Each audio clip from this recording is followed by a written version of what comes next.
Welcome to Stories After Midnight. Today we'll be reading a story called Museum of Alien Life, Part 2. It's from a collection of stories called 54 Sleepless Nights by Tobias Wade. There is a link to the book and an audiobook associated with it because it's on Amazon. There's a link to that in the description of this YouTube video and podcast episode. So if you enjoy these stories, I would love it if you pick up a copy and show your support for the author. But no pressure. If you do, please let me know, and I'd love to shout you out and say thank you. So let's get started. It's just a game, a show, nothing to worry about, Nola said unconvincingly. He'd retreated from the barred door to place his back against the far wall beside me. The tablet containing alien scripture glowed feverishly in the black light beside us, and the steady beeping of the gamma detector made the whole thing feel too real for my comfort. "Why are you trying to escape so damn bad then, huh?" I whispered out of the side of my mouth. "This is ridiculous," Jessie protested from across the room. "I thought we were going to learn about actual aliens, not people playing pretend." "Goodness gracious, my dear. You're absolutely right," Mr. Ackles said in a tilting, sing-song voice quite unlike the gruffness of our initial acquaintance. "Roger, why don't you step aside and let Jessie leave?" "Just like that?" Roger shifted uncomfortably from one foot to the next, not quite leaving the door. "You're here to learn from me, aren't you?" Mr. Ackles said, the gruffness returning. "A hunter is a warrior, always balanced on the edge between life and death. The field gives you no luxury of doubt or hesitation. Obey your commander and step aside." Roger did as he was instructed, and the woman wasted no time hustling to the metal door. She threw it open, only pausing to look back as though incredulous she was actually getting out. "What sort of stupid strategy is this anyway?" Jessie asked suspiciously. "If I really was an alien, then you'd be pretty lousy hunters."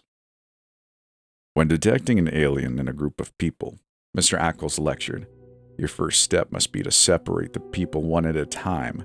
If you walk out that door and the beeping stops, then the hunt begins." "You're all a bunch of psychos, you know that, right? Aliens aren't even real. Grow up already," Jessie said, slamming the metal door behind her. We all held our breaths for several long seconds, staring at the gamma detector. The sound didn't change, however, which seemed to satisfy Mr. Ackles just fine. His smirk grew more pronounced as he turned from the device to study the remaining participants in the room. "See, that wasn't so bad," Nola whispered to me. "We'll be out of here in no time." "I don't care for this method," the man in the suit said after a long pause. "If she really was the alien, then she'd know it, and she'd have a head start escaping." "Thank you, Clayton. You may be silent," Mr. Ackles replied bitterly. "When it is your turn to teach the class, you can do things your own way." "Do you two know each other then?" Roger asked. The large man had moved back to block the door, although judging by how often he glanced at it, it seemed like he too was about to make his escape. "But everyone is trapped in this room," Clayton continued arguing. "Why don't you just stand outside the door with the detector and measure everyone as they exit?" Mr. Ackles adjusted his cap, the white scar tissue on his head glowing briefly in the black light. "You're proposing to leave a known alien in a room full of innocents? Besides, the thrill is all in the hunt. If they run, so much the better." "I'm going next then, yeah?" Roger asked, his voice as stressed calm as though he didn't want to appear too eager. "You may," Mr. Ackles permitted. Roger nodded stiffly before slipping out the door. Again we listened, and the beeping continued without a disturbance. "This is stupid," Clayton complained again. "You're doing it all wrong. You know I'm not an alien, so I should have been the first one out. Then I could have set up a trap or an ambush, so that when the real alien escaped, you could signal me to neutralize it immediately." "This is not my first alien hunt," Mr. Ackles snapped, "and I'll have you know that I'm perfectly capable of doing my own neutralizing." A silver revolver pistol flashed in the black light, glowing almost as brightly as Mr. Ackles' maniacal grin. "You don't hunt alien hunters with a gun," Clayton sneered contemptuously.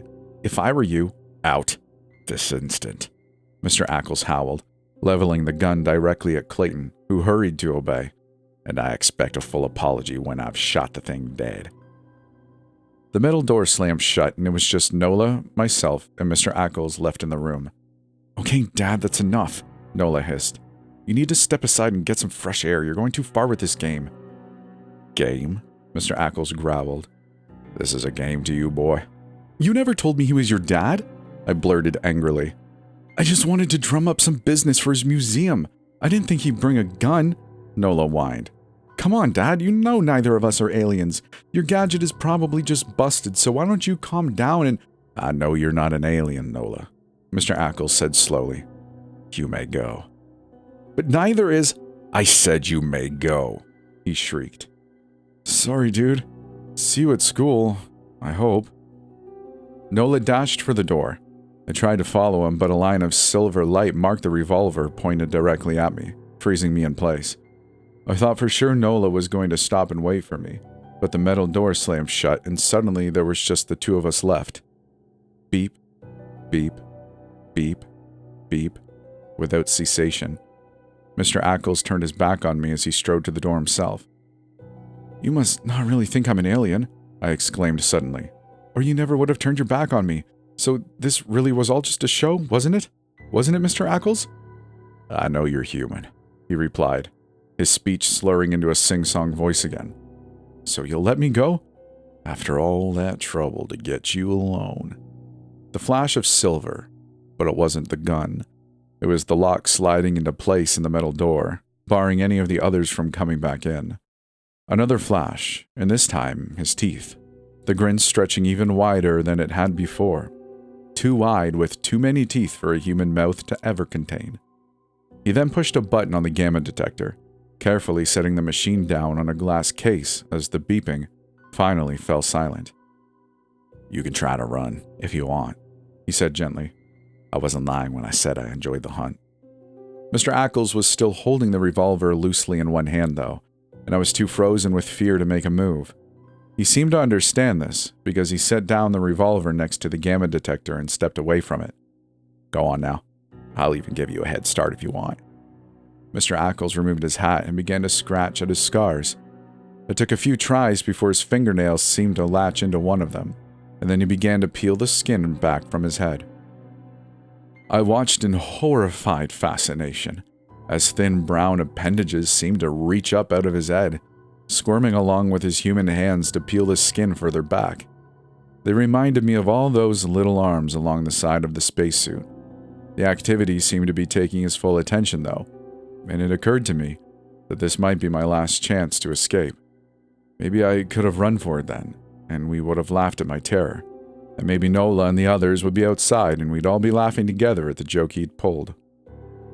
But I was too angry to let it go at that, at him for toying me like that, at Nola for abandoning me so easily, at myself for being afraid, and I wasn't leaving empty-handed. I turned and smashed a fist through the glass cabinet beside me, seizing hold of the alien tablet inside. Mr. Ackles must not have been expecting that because he nearly tripped over himself lunging for the revolver again. His human hands flopped useless at his side, like empty puppets, though, and for a moment he seemed lost and unsure how to work his body. I charged straight at him then, not flinching as those dozens of brown legs came surging out of the top of his head, to flail in every direction. Several of them managed to grab hold of the revolver again, but I held the tablet out like a shield as I fled. "Put it down!" hissed a dozen intermingled voices, all coming from the gaping hole at the top of Mr. Ackles' head. "Don't break it, reckless child!" He must have been too afraid to damage the tablet, because the shot I was bracing for never came. I fumbled with the lock as the creature continued squirming out of its skin, and then I was through, slamming the door behind me and running with all my might. Clayton was the only one left in the gift shop, leaning against the counter and incessantly scratching at the top of his head. He seemed amused to see me until he spotted the tablet in my hands, and then his face twisted into the foulest of wrath. I didn't wait or slow, though. I was through the doors and running as far and as fast as I could to get away from the museum of alien life. I don't know what secrets I'll be able to recover from the tablet, but I do know this. The hunt isn't over yet. In fact, it's just the beginning, and this time, I won't let myself be prey. That's the end of this story in this two-part series. I really hope you enjoyed it. Once again, if you did enjoy these stories, I'd love it if you picked up a copy of this book. And if you do, let me know. A huge shout out to my patrons for helping make this episode possible. If you'd like to support the channel, there is the Patreon, obviously. It just has early access stuff for now. And there's a Discord that you can come join if you would like. It's pretty low-key, it won't keep you too busy, but we would enjoy having your company. If you do fancy yourself a writer, though, storiesaftermidnight.com, you can go there and submit your story for me to read on my channel. So, I hope you enjoyed your time here. Thank you for choosing to listen to this story. I really appreciate it. We'll see you in the next one.